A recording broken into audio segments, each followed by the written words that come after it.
Welcome to our channel bizarre mind. आज हम लेके आए हैं रिवीजन सीरीज का लेक्चर नंबर 2, जो कि हमारा साइंस एंड टेक्नोलॉजी से रिलेटेड लेक्चर है, जिसमें आज हम डिस्कस करने वाले हमारा टॉपिक है navigation with the Indian constellation यानी कि नवाइक, जिसकी शॉर्ट फॉर्म है NAVIC। तो NAVIC इसको हम navigation with the Indian constellation is एक हमारा independent stand alone navigation satellite system है, यानी कि ये हमारे इंडिया के द्वारा, जो हमारी Indian space research organisation ISRO है, इसके द्वारा बनाया गया एक ऐसा नेविगेशन सैटेलाइट सिस्टम है जिसकी यूज़ हम करेंगे अपना, और ये इंडिपेंडेंट है। इसमें किसी का ऐसा नहीं है किसी के सपोर्ट से बनाया है, तो इस एक इंडिपेंडेंट सिस्टम है।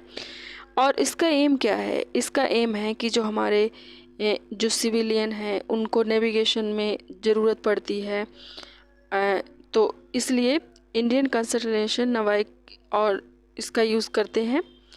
और द स्पेस एजेंसी ने इंट्रोड्यूस किया L1 फ्रिक्वेंसी पे इसको, और भी जो हमारे फ्यूचर में कोई सैटेलाइट्स होंगे L1 फ्रिक्वेंसी पे उनके लिए, ठीक है। तो एक तरह से कहा जाए तो जैसे कि GPS होता है ना, ये GPS का ही एक तरह से सब्स्टिट्यूट है, लेकिन इसकी कुछ लिमिटेशंस भी होती हैं, वो हम अभी देखेंगे।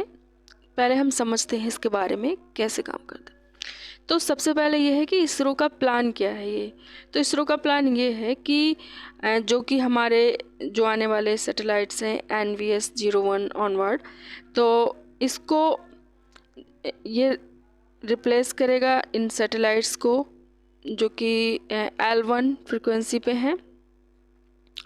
तो L1 एक तरह से सबसे oldest and most established GPS signal है। इसमें क्या होता है कि लेस सोफिस्टिकेटेड होता है, और सिविलियन के यूज़ के पर्पज़ के डिवाइसेस हैं, जैसे कि स्मार्ट वॉचेस हो गई, और कैपेबल रिसीविंग जो भी होता है उनके लिए यूज़ कर सकते हैं।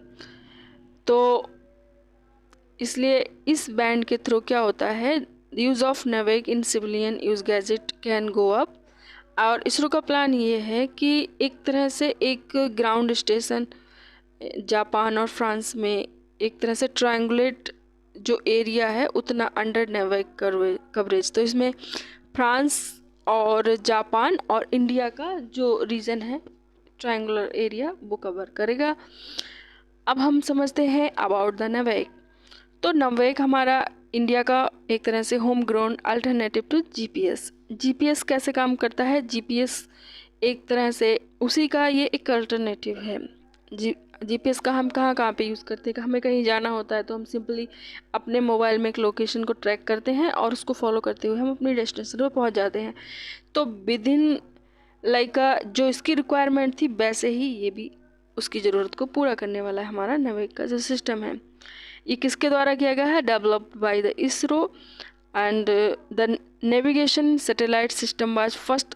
एक तो अप्रूव कब हुआ था? तो अप्रूव का हमें याद रखना है। इस तरह के छोटे छोटे देखो प्रीलिम्स में कोई भरोसा नहीं होता है, तो इस तरह से पूछ सकते हैं कि अप्रूव्ड कब हुआ। 2006 की जगह कुछ और डेट दे दी और उन्होंने रॉन्ग राइट का पूछ लिया, तो ये सब देखना पड़ेगा। और बी का ऑपरेशनल कब हुआ? 2018, तो 2018 में ऑपरेशनल हुआ था। अगर हम प्रेजेंट की बात करें, इसमें 7 सैटेलाइट्स हैं जो कि कवर कर रहे हैं पूरे होल ऑफ इंडिया को। कितना? Up to 15 kilometre. सैटेलाइट्स से पूछ सकता है, इसमें नंबर ऑफ सैटेलाइट्स करते हैं, और इंडिया को 1500 किलोमीटर की रेंजेस में, जो कि इसकी बाउंड्रीज में हैं, ठीक है। ओके, देन अभी हम देखते हैं कि L1 फ्रिक्वेंसी क्या होती है।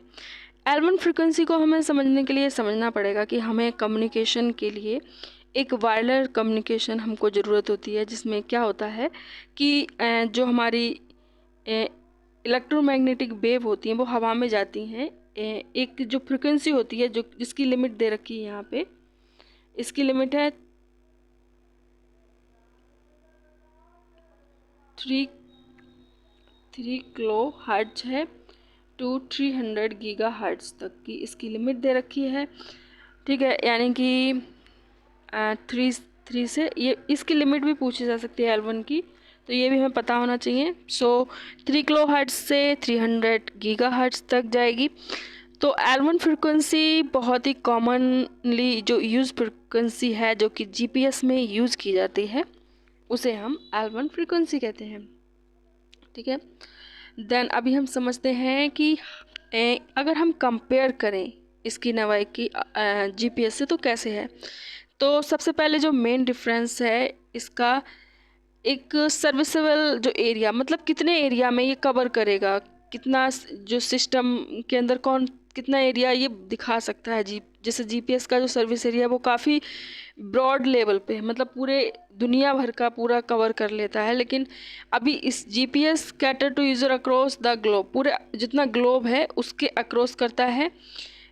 इसके जो सैटेलाइट सर्कल जो होते हैं वो अर्थ का 2 बार चक्कर लगा लेते हैं। लेकिन अगर हम नेवेक की बात करें तो करंटली ये हमारा खाली इंडिया के यूज़ के पर्पज़ के लिए बनाया गया है, और उसके आसपास के जो एरिया हैं, जापान फ्रांस का जो बताया था ना 1500 किलोमीटर की जो उसके नियर बाई लोकेशन होगा, उतना ही एरिया कवर करेगा। ठीक है, तो अगर हम बात करें तो GPS में जैसे कि बहुत ज़्यादा अलग 3 और नेविगेशन सिस्टम होते हैं। उसके अलावा भी हैं, जैसे एक तो हमारा GPS के अलावा हम यूज़ करते हैं गैलीलियो, जो कि यूरोपियन यूनियन के द्वारा। अब ये चीज़ है, ये ज़रूर UPSC में पूछ सकते हैं भैया। देखो, ये आपको याद कर लेना है, रट लेना पूरा, कि जो कि गैलीलियो कहाँ का है, यूरोपियन यूनियन का है, ऐसे करके पूछ लेंगे। और कौन सा पेयर मैच करना है ऐसे पूछ सकते हैं, तो ये भी आपको समझ में आना चाहिए। तो गैलीलियो कहाँ का है, यूरोपियन यूनियन। और रसिया का क्या है, ग्लोनास, रसिया का है ग्लोनास। एंड इसको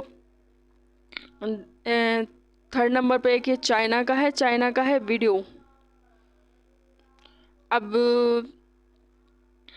उसके बाद में है QZSS, ये किसका है, ये है जापान का। जापान वाला तो सिंपल है, ये ऐसे याद हो जाएगा। देखो, गैलीलियो है, इसके एंड में आ रहा है EO, यानी कि यो आ गया, तो यानी कि यूरोपियन यूनियन का। ठीक है, ऐसे याद कर लेना। और रसिया का है, रसिया में डबल S आ रहा है। ठीक है, तो डबल S वाला क्या है, ग्लोनास। ठीक है, चाइना का है, चाइना का राजधानी क्या है, बीजिंग, तो इसका हो गया बीडो। और QZSS ये किसका है, जापान का। जेड आ गया, Z means Z is equal to Japan consider कर लेंगे। तो इस तरह से याद कर लेंगे इसको।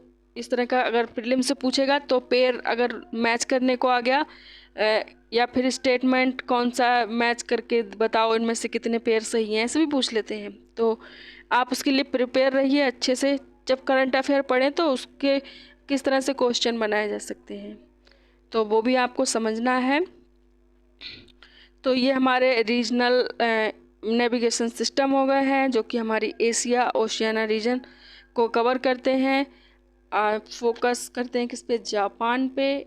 देन अभी इसके बेनिफिट्स क्या होंगे, बस बेनिफिट्स अगर हम देखें तो ये हमारा क्या करेगा, टेरेस्ट्रियल और एरियल एंड मैरीन नेविगेशन के काम आएगा।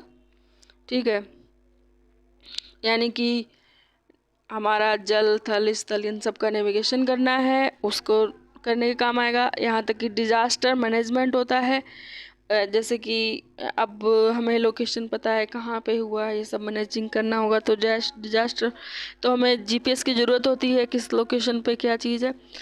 तो और ऊपर से हमारा कोई व्हीकल है उसमें उसकी ट्रैकिंग करनी है, और उसके फ्लीट मैनेजमेंट है, ये सब काम करना है। और इंटीग्रेशन हम अगर मोबाइल फ़ोन से भी कर सकते हैं, इसका अपने मोबाइल से कनेक्ट करके इसका यूज़ कर सकते हैं।